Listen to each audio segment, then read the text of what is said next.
Welcome back to The Deep Dive. This is the show where we take something that seems, totally mundane, like a little patch of chapped skin, and use it as a starting point to uncover some really shocking connections to your overall health. Today, we are focusing completely on your lips. So forget just the seasonal need for chapstick. Our mission for you, for the learner, is to understand that a symptom on this tiny, visible patch of skin. It can either be a simple environmental annoyance, or it can be the first visible screaming signal of a major underlying health condition. That's absolutely right. So we're diving deep into the surprisingly complex world of lip conditions, the cracking, the discoloration, and even the alarming appearance of blackening. It's a fascinating area because when we analyze the lips, we're really looking at a unique anatomical feature.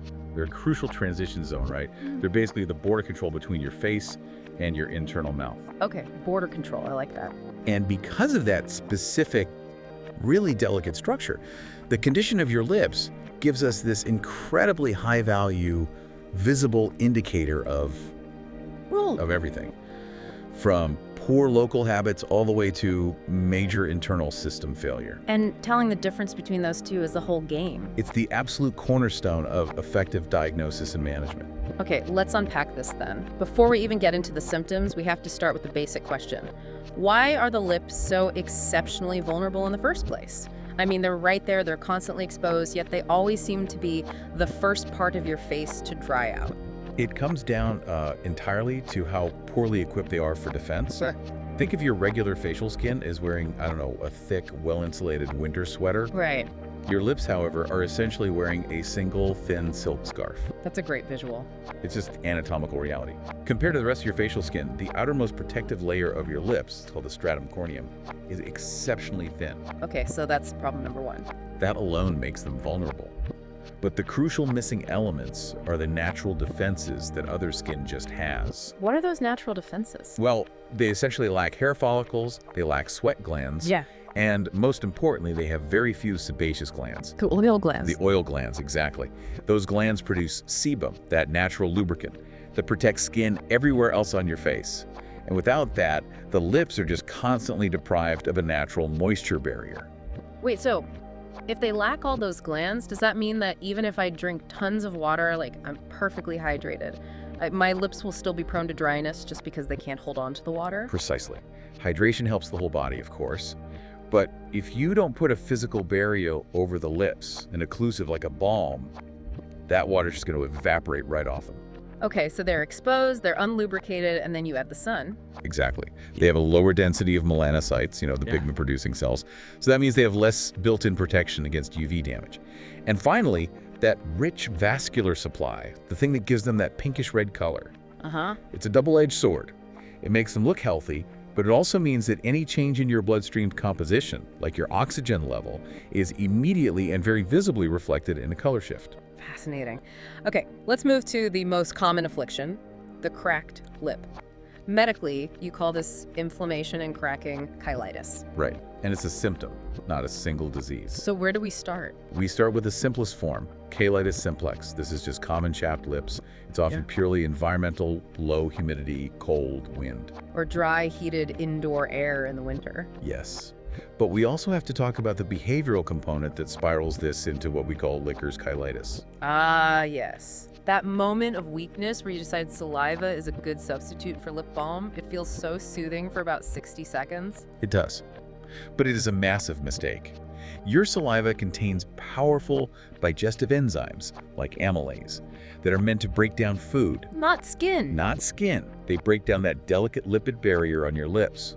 Then the saliva evaporates, which causes rapid cooling and pulls even more moisture out. So you go from dry to damaged, then you lick again. And the cycle just gets worse and worse. A vicious, self-perpetuating cycle. Exactly. Okay, so moving along the spectrum, let's talk about the condition that hits the corners of the mouth angular cheilitis. I think some people call it perlesh. Yes, perlesh.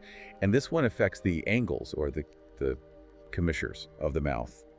The key mechanism here is just persistent moisture. Saliva pools there and creates a warm, moist, perfect little habitat for things to grow. Microbial overgrowth. Microbial overgrowth, yes.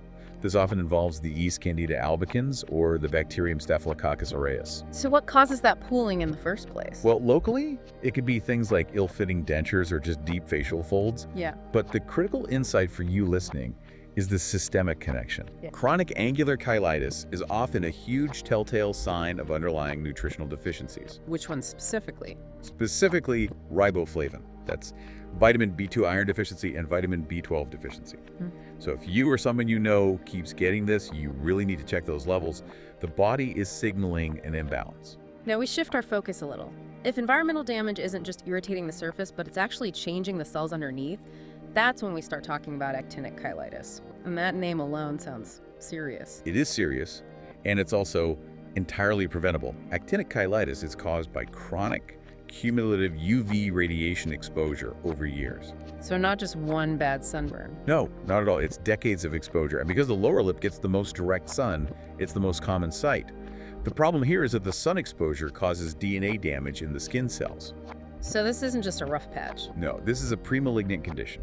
If you leave it untreated, actinic cheilitis can, and often does, progress to squamous cell carcinoma, a type of skin cancer. So what should someone be looking for or feeling for if they've had a lot of sun exposure in their life? You're looking for persistent dryness that just doesn't get better with balm, a scaly or rough sandpaper-like texture, and critically, a blurring or loss of that sharp, defined line between the red of your lip and the skin of your face. The vermilion border. That's the vermilion border.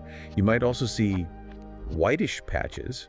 If you notice any persistent roughness or that border starting to blur, professional attention is completely non-negotiable. And finally, in this category of cracking and irritation, we have conjunctivitis. This sounds like your classic allergy. It is. This is an immune response. It could be an allergic or an irritant reaction to basically anything that touches your lips. We see it a lot from hidden ingredients in lipsticks, sunscreens, or even flavoring agents in toothpaste. I remember reading that even things like cinnamon or citrus can be culprits. It's so hard to think of cinnamon as an irritant. It is, but some people are highly sensitive. The key sign here is that the irritation, the itching, the swelling, the scaling, it often extends beyond the lip line and onto the surrounding skin. That's a big clue. Okay, so we've seen how external insults can cause these cracks and scales, but now we need to shift gears completely because the problem isn't about texture, but suddenly it's about color. Now we're usually looking straight into the body's internal machinery. Lip discoloration and blackening can be major systemic red flags. Yes, we absolutely have to address color and pattern now. Let's start with the most alarming one. Right. Blue or purple lips. We call this cyanosis. And this is always a sign that requires immediate medical evaluation. Always. Why is it such an emergency? What's the mechanism that actually turns the lips blue? It signals hypoxemia, which means dangerously low oxygen levels in the blood. The mechanism is simple. Hemoglobin, the protein that carries oxygen, is bright red when it's oxygenated. Yeah. When it's deoxygenated, it's a much darker, almost purplish color. So when you have low oxygen circulating, that darker color shows right through the thin tissue of the lips. And that gives you the blue tint. That's the blue tint. And if it's uniform across the tongue and inside the mouth, we call it central cyanosis, usually signaling severe heart or lung issues, pneumonia, heart failure. If it's just the lips and fingers, it might be peripheral cyanosis, more about circulation. But any central blue coloring is an emergency. A 911 call. A 911 call. Yes. So if it's not blue, but it's brown or blacks, macules, we're dealing more with hyperpigmentation, right? Excess Melanin, correct. And the causes here range from genetic bombshells to common lifestyle factors. Let's talk about two critical systemic disorders first. Okay. The first is Poitz-Jeghers syndrome. This is a rare inherited genetic disorder, and it presents with these small, dark blue or brown macules on the lips, often appearing in childhood. And this is coupled with a significantly high risk of gastrointestinal polyps in certain cancers. That is just incredible. So a seemingly harmless little freckle on a child's lip could be the key to diagnosing a life-threatening cancer risk in their gut. It's the perfect example of the lip as a window. So if a patient gets diagnosed because of those spots, what does the surveillance look like for them? It requires intense, lifelong surveillance. We're talking frequent, often yearly colonoscopies and endoscopies. The pigment spots are just the external map marker for a very dangerous internal problem. Wow. Okay, what's the other major red flag? That would be adrenal insufficiency, or Addison's disease. This is a systemic endocrine disorder where the adrenal glands just fail to produce enough vital hormones, particularly cortisol. And one of the main symptoms is this hyperpigmentation. Yes, on the skin and the mucous membranes, including the lips. Why does a failed adrenal gland cause skin and lip blackening? That connection seems not obvious. It's a classic endocrine feedback loop. The brain recognizes the low cortisol, so it ramps up production of a hormone called ACTH to try and stimulate the adrenals. The problem is, the ACTH molecule is chemically similar to melanocyte-stimulating hormone, or MSH. So when the body floods itself with all this extra ACTH, it accidentally also stimulates the melanocytes to produce excess pigment everywhere. That explains it. And of course, there are pigment changes that are more common. Of course. Smoker's melanosis is a direct response to the heat and chemicals in tobacco smoke. The good news there is that if someone quits, the pigmentation often fades. Then there's post-inflammatory hyperpigmentation, which is very common, especially in darker skin tones after any kind of trauma or allergic reaction. And finally, there was one more benign pattern. Right, Laguerre-Hundeker syndrome. This is an acquired condition. You get these small, dark spots on the lips, but it's often characterized by brown or black streaks on the nails. It's benign, but it's crucial to recognize it so it isn't confused with something much more dangerous, like Poit's-Jeghers. Okay, so what does this all mean? We've covered this huge spectrum, from a bad habit to a genetic cancer risk. Clearly, treatment is entirely diagnosis dependent. And self-care has definite limits. For the simple stuff, cheilitis simplex, the treatment is basic maintenance. Frequent use of thick, bland occlusives like petroleum jelly, correcting the lip licking, and mandatory daily sun protection. SPF 30, minimum. What about the infectious or pre-malignant conditions? Angular cheilitis often needs a two-pronged attack. You need a topical antifungal or antibacterial, but you must also address the underlying issues, fixing the dentures or correcting those B vitamin and iron deficiencies. And for actinic cheilitis? That's specialist territory. The goal is to eradicate those precancerous cells. Treatments might involve cryotherapy, freezing the tissue, or a topical chemotherapy cream, or even laser ablation, and lifelong sun protection is mandatory after that. And for the systemic causes of the pigmentation? Well, in the case of cyanosis, it's immediate medical intervention. For something like Addison's disease, management is lifelong hormone replacement therapy. The lip pigmentation then slowly resolves as the body comes back into balance. And with Poit's-Jeghers, the management is the cancer surveillance itself? Exactly. You're not treating the spots, you're managing the far deeper problem that they represent. This deep dive really does emphasize that the lips are so much more than just a piece of skin. They're a powerful, visible window into the machinery of the body. It is absolutely crucial to recognize the spectrum, to distinguish simple environmental dehydration from, say, pre-cancerous scaling like actinic cheilitis, or from an emergency signal like cyanosis. So for you, the listener, the key distinction is this. While common chapping is easily managed, any persistent scaling, painful fissures, or any significant unexplained color change, especially blue or new dark spots, that warrants professional medical evaluation. You're not just ruling out chapped lips, you are ruling out serious pathology.